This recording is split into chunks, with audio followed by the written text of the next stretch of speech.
Ano? Kamusta ka na? Ano? Nawala na siya sa'yo. Yan ang hirap kasi sa'yo eh. Nililigawan ka. Pero anong ginagawa mo? Pinagseselos mo. Ano ka? Adik. Mayos ka nga. Pag ganyan nawala na sa'yo, hahanap-hanapin mo. Diba? Ang gulo mo rin eh. Masyado kang pakipot. Huwag na ganun. Huwag na masyadong pakipot o pakeme. Diba? Isipin mo na lang naman. Walang masama sa pagpapakipot. Pero pag nakita mo namang nandun na siya sa'yo at mahal na mahal ka, bakit hindi mo pasagutin? O ngayong nawala, iiyak-iyak ka ngayon. Sasabihin mo sa sarili mo, pinakawalan ko pa siya. Kitang-kita ko na sa kanya yung tunay na pag-ibig.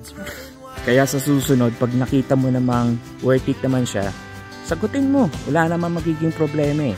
Tandaan mo, ang pag-ibig sugal yan. Hindi mo malalaman kung di mo susubukan. Kung masaktan ka man, at least natuto ka. Pero kung minahal ka, at least naging masaya ka. Huwag mo nang pigilan. Minsan, masarap din ang minamahal at nagmamahal. Peace.